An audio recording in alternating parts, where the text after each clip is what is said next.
बताइए फिर से एक बार, कॉन्ट्रैक्ट और एग्रीमेंट में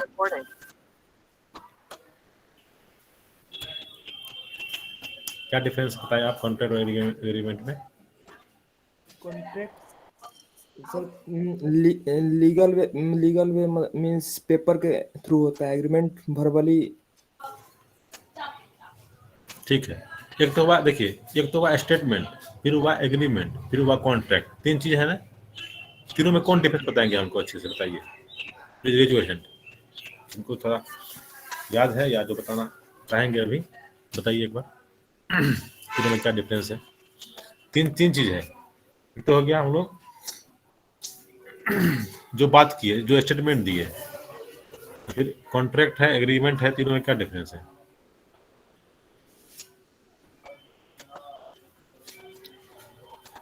यस, सपना। Sir hello sir. हाँ बताइए सुनील, आप बताइए। सर एग्रीमेंट जो होता है ना सर, टू और मोर पार्टीज के बीच में म्यूचुअल अंडरस्टैंडिंग होता है सर। हाँ ठीक है। उसके बाद कॉन्ट्रैक्ट सर, कॉन्ट्रैक्ट जो होता है सर लीगल बाइंडिंग होता है, जो कि सर पेपर के थ्रू या ठीक। पेपर के हाँ थ्रू या ठीक, साइन लिया जाता है सर पेपर पे, बिल्कुल बिल्कुल सही तो बात है। उसको कॉन्ट्रैक्ट बोल सकते हैं। उसके बाद हाँ, और उससे पहले एक और वर्ड दिए हम लोग, स्टेटमेंट बोले थे। Statement state sir. हाँ स्टेटमेंट।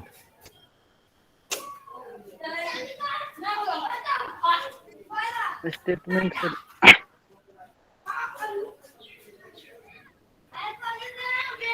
बताइए स्टेटमेंट।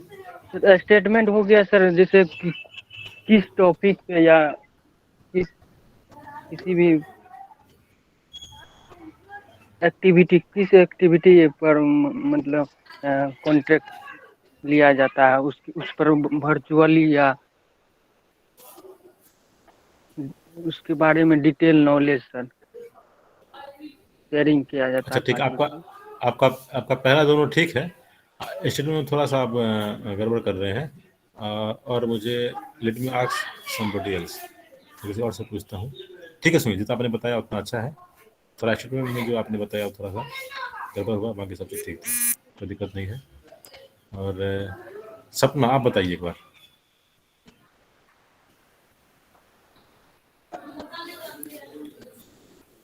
हाँ सपना दू यार, आप सुन रहे हैं?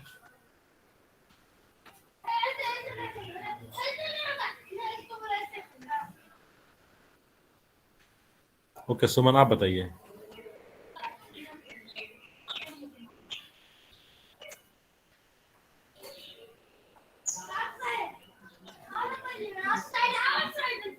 सर एग्रीमेंट्स होता है जो कि दो लोग के बीच में मतलब लीगली जो बात होता है किसी मतलब किसी काम को लेकर के, तब उसको एग्रीमेंट कहा जाता है। ठीक है। और स्टेटमेंट हो गया जैसे किसी टॉपिक को लेकर के होता है कि मतलब सही है या फिर गलत है, इस टाइप का जो होता है उसका स्टेटमेंट कहा जाता है। Okay, and what about contract?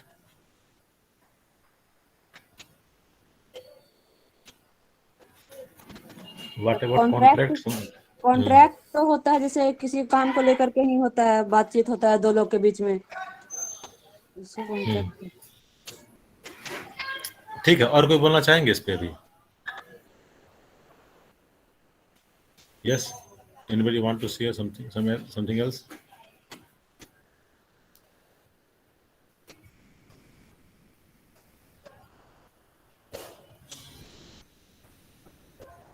सपना आप कुछ बोलेंगे इस पे?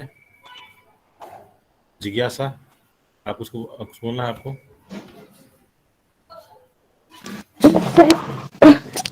हेलो सर, कॉन्ट्रैक्ट भी तो एक टाइप का एग्रीमेंट ही ना हुआ? बिल्कुल, एग्रीमेंट ही हुआ। ठीक है, और बोलिए। तो सर कॉन्ट्रैक्ट जो होता है वो मतलब जैसे कि सुनील बोला कि पेपर पे साइन होता है, और ये मतलब कोर्ट से भी तो एक लॉ के द्वारा बना के दिया जाता है। सही बात है।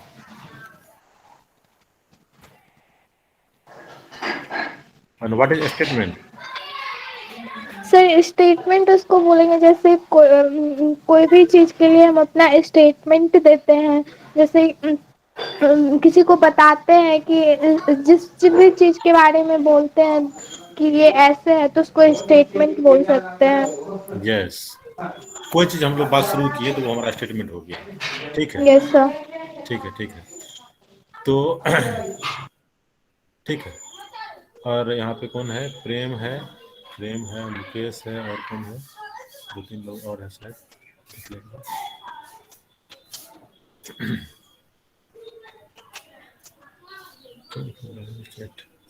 हाँ, मुकेश, नीतीश भी है, नीतीश है और प्रेम है।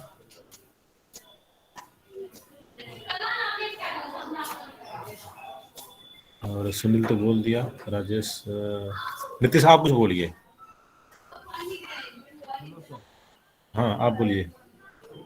एग्रीमेंट हो या दो लोग के बीच अगर कोई लीगली बात होता है सर, उसे एग्रीमेंट बोलते हैं। ठीक है। कॉन्ट्रैक्ट सर जो वह अलग अलग टाइप के भी कॉन्ट्रैक्ट होता है सर, स्टेटमेंट नहीं पता सर। ठीक है, चलिए प्रदीप एक बार आप शेयरिंग को बंद कीजिए, ठीक है, और हम शेयर करते हैं यहाँ से लैपटॉप से। Okay sir.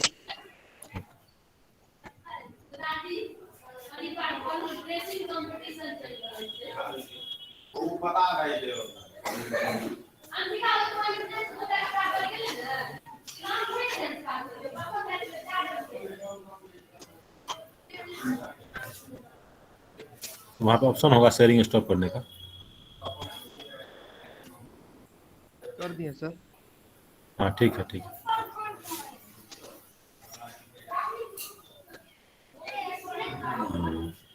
आप लोग देख पा रहा है मेरा स्क्रीन का? Yes sir. ओके, देखिए, तो हम इसमें नहीं आ रहे हैं फिर से। प्रीएम्बल है ना जो लिखा हुआ था, इसमें शॉर्ट टाइटल वगैरह भी यूज किया हुआ यहाँ पर, ठीक है ना। हम जस्ट एक बार क्विक आपको दिखा रहे हैं कहाँ पे क्या चीज था, वो दिखाना चाह रहे हैं आप लोग को। शॉर्ट टाइटल था, दिस एक्ट में be called the Indian contract act, ये पर हम लोग पढ़े थे। Extend, commitment, commencement, saving, interpretation clause, ये सब हम लोग देखे थे स्टार्टिंग में। ये फर्स्ट चैप्टर का है, ठीक है। उसका हम चैप्टर 1 में आए थे, यहाँ पे था आपका कम्युनिकेशन। यहाँ ध्यान दीजिएगा आप लोग, पहले क्या था, तो तीसरा पॉइंट आपका है कम्युनिकेशन, एक्सेप्टेंस, रिवोकेशन और प्रपोजल, ठीक है। कुछ याद आ रहा होगा आप लोग को, जब लोग पढ़े थे कम्युनिकेशन क्या हुआ, एक्सेप्टेंस क्या हुआ, रिवोकेशन और प्रपोजल क्या हुआ, है ना। क्या था ये कम्युनिकेशन? यहाँ देखिएगा, communication of a proposal is complete when it comes to knowledge of the person who made it। Communication जो कर रहा है तो उसके नॉलेज में आ गया, जो उसको बना रहा है, तो उसको बोलते हैं वो कंप्लीट हो गया हमारा, ठीक है। तो communication of acceptance is complete. ये सब तो आप लोग पढ़े भी होंगे एग्जाम से पहले, है कि नहीं? यस सर, इस क्वेश्चन आया था इस पर। हाँ, क्वेश्चन आया था ना, इससे इसी से क्वेश्चन बनाए थे, ठीक है। CPDF से क्वेश्चन इसी था। कम्युनिकेशन हो गया, ठीक है। एग्जाम्पल में भी दिया हुआ है, ए और बी का एग्जाम्पल लेकर दिया हुआ है, सब हम लोग पढ़ चुके हैं, आप लोग क्वेश्चन बना चुके हैं। Revocation of proposal, a proposal may be revoked at any time before the communication of its acceptance is complete as against the proposer but not afterward. जब तक वो एक्सेप्ट नहीं किया है दूसरा वाला, उससे पहले आप रिवोक करना चाहते हैं तो आप कर सकते हैं, लेकिन जब एक बार वो एक्सेप्ट कर लिया, जो आप प्रपोजल रखे हैं सामने वाले को, वो एक्सेप्ट कर लिया यदि, तब तो आप रिवोक नहीं कर सकते हैं। वही बात यहाँ पर है। देखिए, मैक्सिमम चीज में जनरल चीज है, और सब चीज को क्या किया है, एक रूल बना करके, एक लॉ बना करके उसको ऐड कर दिया है ना। यह बात आप लोग समझ पा रहे होंगे इस चीज को, ठीक है। देखिए नेक्स्ट क्या है हमारा, यहाँ एग्जाम्पल लिया है, बताया है, फिर दिया था रिवोकेशन। रिवोकेशन कैसे होता है ये, ठीक है। आप प्रपोजल इज रिवोक्ड, यहाँ पे 3-4 वो दिया हुआ है, कंडीशन दिया कैसे होता है। फिर दिया है एक्सेप्टेंस मस्ट बी एब्सोल्यूट, मतलब क्या, इन ऑर्डर टू कन्वर्ट क्या मतलब है इसका? In order to convert a proposal into promise the acceptance must be absolute and unqualified. ये कुछ पॉइंट है। देखिए हम यही बोलेंगे आप लोग को, क्योंकि ये जो सब्जेक्ट है ऐसा है इसको जब तक आप खुद से नहीं पढ़ेंगे ना तब तक ये क्लियर नहीं होगा। एग्जाम से पहले आप लोग पढ़े होंगे, ठीक है। इसके बाद भी अभी भी जो है थोड़ा टाइम दे करके इसको पढ़ लेना है एक बार, ठीक है, तभी अच्छे से कंप्लीट हो पाएगा। ये था एक्सेप्टेंस के बारे में था। नेक्स्ट क्या है हमारा? एक्सेप्टेंस बाय परफॉर्मिंग कंडीशन और रिसीविंग कंसिडरेशन, ये था। इसका था प्रोमिसेस एक्सप्रेस मतलब प्रोमिस जो करते हैं हम लोग वो, और जो एक्सप्रेस करते हैं कोई चीज को, मतलब बताना, एक्सप्रेस करना, ठीक है। एंड इम्प्लाइड क्या होता है? What is implied? इम्प्लाइड क्या होता है पता है आप लोग को?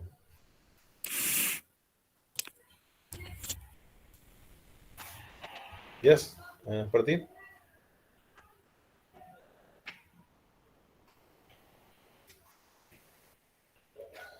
कोई नहीं बोल रहा है। ये हम बताए थे क्लास में आप लोग को।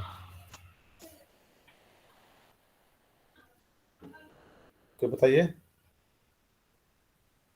सर उस किसी भी चीज को लागू कर देना सर, कोई रूल। वो तो अप्लाई इम्प्लाई हुआ, ठीक है। इम्प्लाइड क्या हुआ? और कुछ बताइए।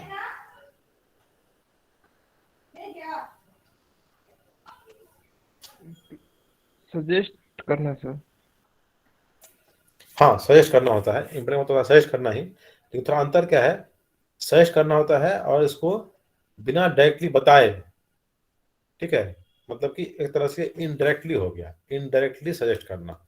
या तो आप प्रॉमिस कर रहे हैं, ठीक है, या आप एक्सप्रेस कर रहे हैं कोई चीज, और यदि बिना कुछ डायरेक्टली बताए हुए आपको सजेस्ट कर रहे हैं, कहने मतलब इनडायरेक्टली सजेस्ट कर रहे हैं, उसको बोलते हैं इम्प्लाइड, ठीक है। तो इतना हम लोग देखे ही थे। और सेकंड चैप्टर में क्या देखे थे हम लोग लास्ट क्लास तक? इसमें था हमारा contract, voidable contract and void contract. What is agreement, what agreement are contract? All agreement, ठीक है, all agreements are contract if they are made by the free consent of parties competent to contract for a lawful consideration and with lawful object and are not hereby express declared to be void। मतलब यदि वो दोनों party का free consent है और वो void नहीं हो रहा है तो उसको हम बोलेंगे, उस एग्रीमेंट को बोलेंगे कॉन्ट्रैक्ट। एग्रीमेंट क्या हुआ? जो दो लोग के बीच जो बात हुआ है, जो अपने सहमति से बात हुआ है, जो बोला है, वो एग्रीमेंट हुआ। और दोनों यदि फ्री कंसेंट से हो रहा है तो उसको बोल देंगे हम लोग, ये क्या है? कॉन्ट्रैक्ट है। वो है what agreement are contract. Next हमारा क्या है?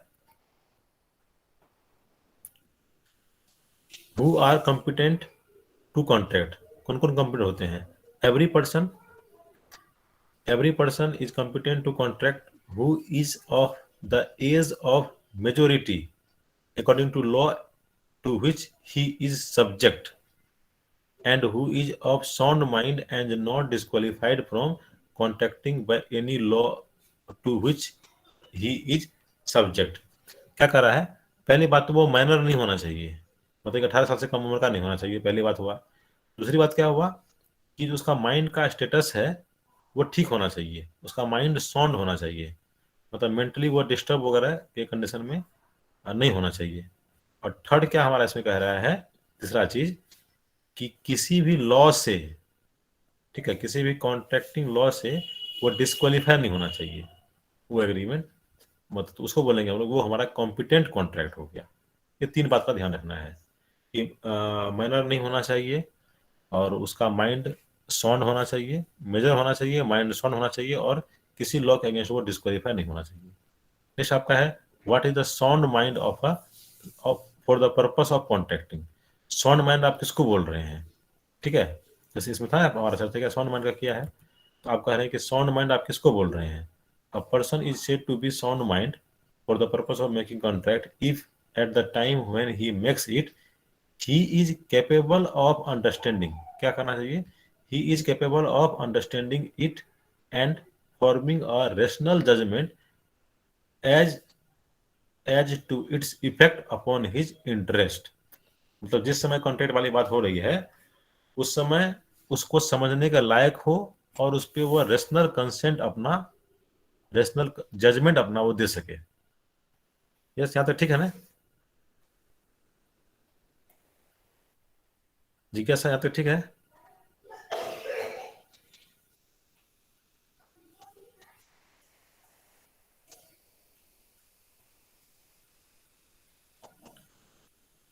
सुमन यहाँ तक ठीक है?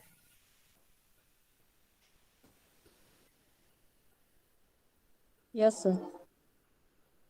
लगता है जिज्ञासा सो रहा है। जिज्ञासा बार क्लास में सो जाती है। इस बार ऐसे पिछले क्लास में ऐसे ही हुआ था, ये ज्वाइन कर ली थी फिर लगता है कंबल होकर सो गई।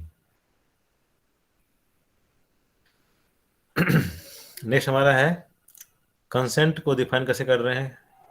2 or more person are said to be consent when they agree upon the same thing at the same sense। वो हो गया कंसेंट हो गया। ठीक है, क्लियर है? फ्री कंसेंट डिफाइन कैसे करते हैं? फ्री कंसेंट को, consent is said to be free when it is not caused by क्या है कोएर्सन और डिफाइन इन सेक्शन 15 और undue influence as define in section 16। तो सेक्शन 15, 16, 17, 18, 19 नहीं है, 20, 21 एंड 22 ये हम लोग को पढ़ना पड़ेगा। ये सेक्शन क्या है? ठीक है, एक वर्ड यहाँ पे आया है, क्या एक वर्ड यहाँ पे आया है ये वाला COERCION, क्या है? कोएर्सन। देख के बताइए क्या है ये वर्ड, क्या मतलब है इसका कोएर्सन का। कुछ वर्ड इसमें नया आएगा। COERCION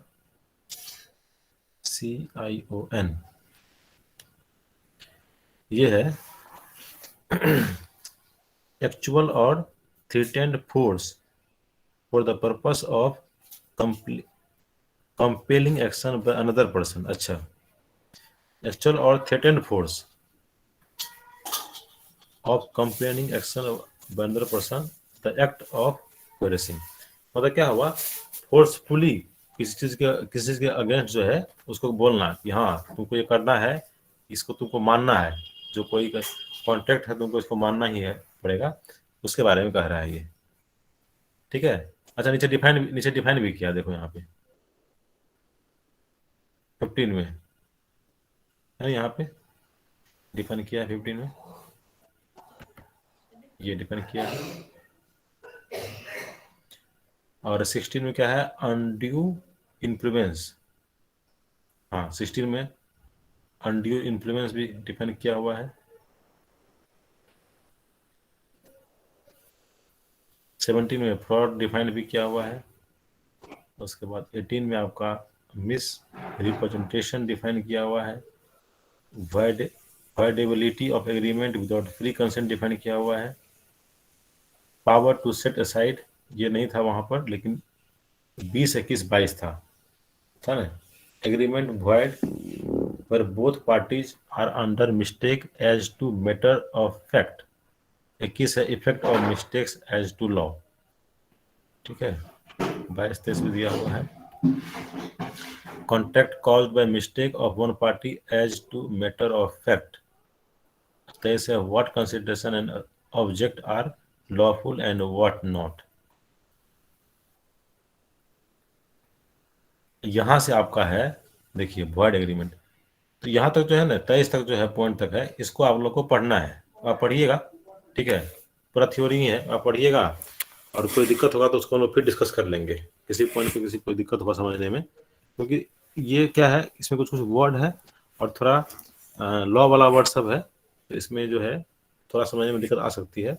एक तो आप लोग खुद से पढ़िए, इसको डिक्शनरी को लेकर पढ़िएगा और फिर दिक्कत होगी इसको डिस्कस कर लेंगे। अभी डिस्कस करते हैं हम लोग यहाँ से वॉइड एग्रीमेंट क्या होता है, वॉइडेबल एग्रीमेंट क्या होता है, यहाँ से थोड़ा हम लोग आगे बढ़ते हैं इस पॉइंट से। ठीक है, देखिए क्या है void agreement. Agreement void if consideration and subject unlawful in part. क्या कर रहा है? If any part of a single consideration for one or more object or any one of the part of any one of several consideration for a single object is unlawful। ठीक है, देखिए यहाँ पे ये ध्यान रखना है आपको कि कोई पार्ट या पूरा पार्ट यदि अनलॉफुल हो गया, आप समझ रहे हैं, इस बात को ध्यान रखना है। यदि ये पूछता है तो आपको ये वर्ड लिखना बहुत जरूरी हो जाएगा वहां पर कि यदि कोई भी part, if any part of a single consideration for one और मोर ऑब्जेक्ट, कोई भी पार्ट यदि हमारा अनलॉफुल हो जाता है, लॉ के अगेंस्ट हो जाता है, तो ऐसे एग्रीमेंट को बोल देंगे हम वॉइड एग्रीमेंट। देखिए ये पूछता है, इसको ध्यान रखिएगा।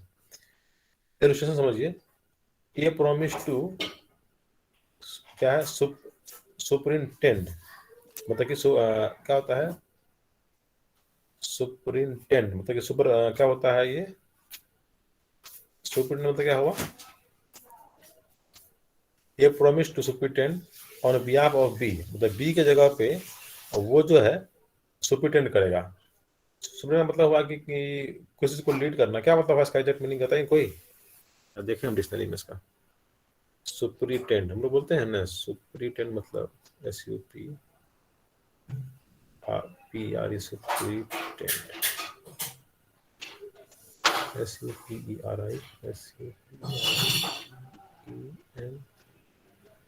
सुपरिंटेंड मतलब होता है to oversee the work of other, अच्छा, टू एडमिनिस्ट्रेट द अफेयर, मतलब वही हुआ कि कोई एक का जो काम है उसको बी देखेगा, ओवरसी उसको जो है वो बी करेगा।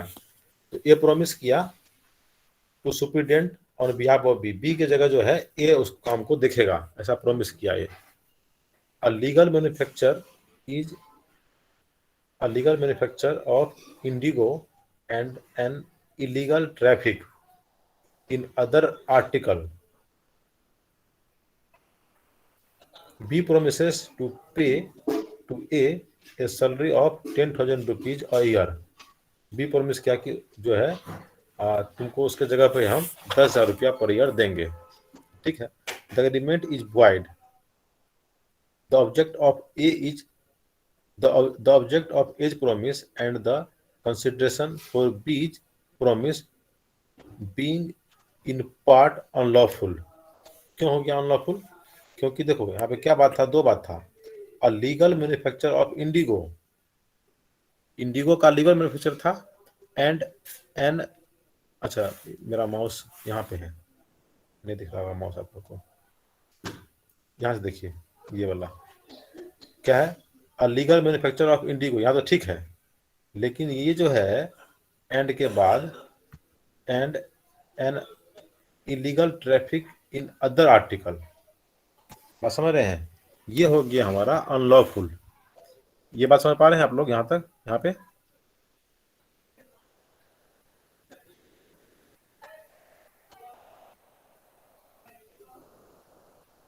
No sir. सर रिपीट कर दीजिए सर एक बार। ठीक है, फिर से सुनिए एक बार आप लोग। यहाँ पे क्या कह रहा है, यहाँ कह रहा है, पहले तो समझिए कि वॉइड एग्रीमेंट क्या हुआ, फिर से समझिए आप। कह रहा है वॉइड एग्रीमेंट के लिए कि if any part of a single consideration or one or more object, single consideration, कोई सिंगल कंसिडरेशन है, उसका कोई भी पार्ट है एक या मोर एग्रीमेंट के लिए, और any one of the any part of any one of several consideration, मतलब दोनों के कंसिडरेशन में कोई भी पार्ट या पूरा या एक से अधिक यदि अनलॉफुल हो जाए, इस पर ध्यान देना है, इज अनलॉफुल, यदि लॉ के अगेंस्ट हो जाए, तो वैसे एग्रीमेंट को हम लोग बोल देंगे कि वॉइड एग्रीमेंट है। यदि एक पार्ट हो जाए, दो पार्ट हो जाए, मतलब कि सिंगल पार्ट हो जाए या सेवरल पार्ट हो जाए जो कि अनलॉफुल है, तो उसको बोलेंगे वॉइड एग्रीमेंट। अब एग्जांपल को समझिएगा, कह रहा है कि ए प्रॉमिस करता है कि हम जो है ओवरसी करेंगे तुम्हारे काम को, बी को बोलता है ए हम तुम्हारे काम को ओवरसी करेंगे, सुपरिटेंड करेंगे। ठीक है, क्या चीज है सुपरिटेंड करने के लिए? दो काम है, ये legal manufacture of Indigo, Indigo का लीगल मैन्युफैक्चर है, उसको सुपरिटेंड करेगा ये। दूसरा क्या है, N illegal traffic of other article, other article का अदर आर्टिकल को इलीगली ट्रैफिक करना, मतलब जमा करना कर सकते हैं एक तरह से। दो काम है, दो काम जो है, ये जो है दो काम लिया, ये बी से दो काम लिया कि एक तो तुम्हारा हम लीगल मैन्युफैक्चर को ओवरसी करेंगे, देखेंगे, और दूसरा जो इलीगल ट्रैफिक हो रहा है बी आर्टिकल का उसको भी देखेंगे, इलीगल ट्रैफिक जो हो रहा है अदर आर्टिकल उसको भी देखेंगे। अब क्या हुआ इसमें, तो इसमें क्या है, ये तो हमारा, ये जो हमारा पहला वाला है जो इंडिगो का मैन्युफैक्चरिंग है, लीगल मैन्युफैक्चरिंग ऑफ इंडिगो है, ये तो लॉफुल है, लेकिन ये जो है illegal traffic of other article ये हमारा लॉफुल नहीं हुआ। तो यहां तक क्लियर है आप लोग को? प्रदीप एंड जी सुनील? सर, जी सर क्लियर है। हाँ, तो ये क्या हो गया, ये जो एग्रीमेंट था या जो आपका काम था उसमें एक पार्ट जो है एग्रीमेंट का वो लॉफुल नहीं हुआ, अनलॉफुल हो गया। अनलॉफुल जैसे ही हुआ तो हम बोल देंगे कि ये जो कॉन्ट्रैक्ट बनेगा अब ए और बी के बीच में, इसको हम बोलेंगे वॉइड एग्रीमेंट। ये जो एग्रीमेंट बनेगा इसको बोल देंगे वॉइड एग्रीमेंट। आगे लिखा है देखिए, B promises to pay a salary of 10,000 per year. B promise किया कि 10,000 पर ईयर पे करेंगे, 12:40 11:40, ठीक है, और सैलरी ऑफ 10,000 पर ईयर ये प्रॉमिस किया। द एग्रीमेंट, ये जो एग्रीमेंट हुआ, ठीक है, ये तो क्या एग्रीमेंट हुआ, यहां से लेकर यहां तक एग्रीमेंट है, यहां ध्यान दीजिएगा आप लोग, इतना आपका एग्रीमेंट है। क्या एग्रीमेंट है? A promise to superintendent on behalf of B a legal manufacture of indigo and an illegal traffic of other article, B promises to pay a salary of 10,000 rupees a year. ये agreement बना, ठीक है, ए और B के बीच में। ये कहा कि हम तुम्हारा ये दो काम कर देंगे, बी कहा ठीक है, उसके बदले में तुमको हम 10,000 रुपया पर ईयर देंगे, ये एग्रीमेंट बन गया। लेकिन this agreement is void as object of A's promise, ये जो प्रॉमिस किया है बी को, and the consideration of B, और बी जो कंसिडर किया है, बीच कंसिडरेशन किया है, ये हमारा अनलॉफुल हो गया। उसका जो एक पार्ट है वो क्या है, अनलॉफुल है। अब क्लियर हुआ? यस, उसमें एक पार्ट अनलॉफुल जी है। सर, हाँ, एक पार्ट जो है अनलॉफुल है क्योंकि वो इलीगल ट्रैफिक करने के लिए वो मान गया, ठीक है, जो कि अनलॉफुल है। लॉ थोड़े कहता है कि आप इलीगली ट्रैफिक कीजिए, मतलब इलीगली आप किसी को आप जमा कीजिए, नहीं कहता है लॉ ऐसा। कहने का मतलब ये हुआ कि कल वो कोर्ट में जाता है इस कॉन्ट्रैक्ट को लेकर के, तो कोर्ट कह देगा तुम्हारा जो कॉन्ट्रैक्ट है सही नहीं है, तुम जो काम कर रहे हो वो तो लीगल काम था ही नहीं, कॉन्ट्रैक्ट ही सही नहीं है, ठीक है। तो ऐसा कॉन्ट्रैक्ट को बोल देंगे वॉइड कॉन्ट्रैक्ट, ठीक है। अब आगे देखिए नेक्स्ट क्या हमारा है,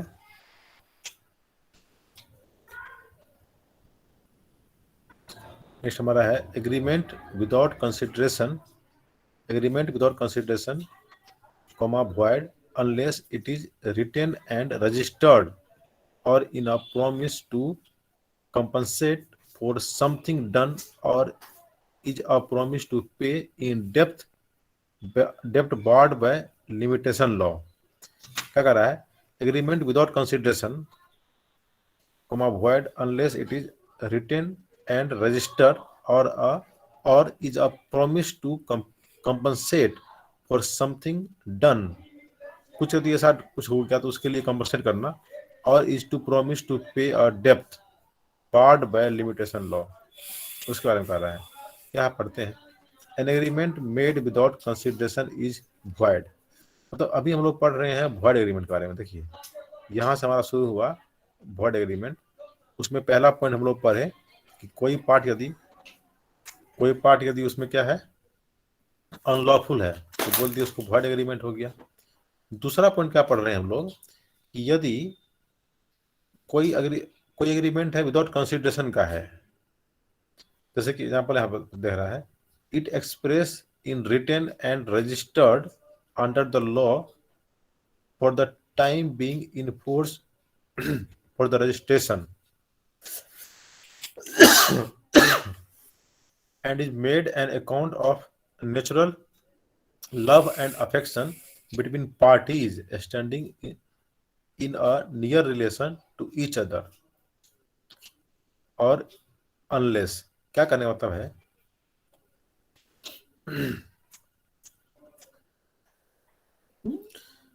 and made on account of natural love and affection. मतलब क्या हुआ कि यदि हम लोग, होता है ना कि दोस्ती यारी में कुछ प्रेम स्नेह में कुछ हम बात बोल दिए, ठीक है, ऐसा ऐसा हम करेंगे, वो पूरा जो है प्रॉपर उसका जो है डॉक्यूमेंटेशन नहीं हुआ, तो ऐसे को भी हम लोग एग्रीमेंट को हम बोल देंगे कि वो हमारा एग्रीमेंट जो है पूरा सही नहीं है, वो हमारा वर्ड एग्रीमेंट हुआ। फिर समझिए क्या बोला है यहाँ पे, करा it is expressed in written, return में तो है, and registered under the law for the time being in force for the registration of document and is made on account of natural love and affection between parties standing in near relation or each other। यहाँ से पूरा clear ये नहीं हो पा रहा है नहीं। अच्छा एग्जांपल देखते हैं, एग्जांपल दिया हो तो वहां से और क्लियर होगा।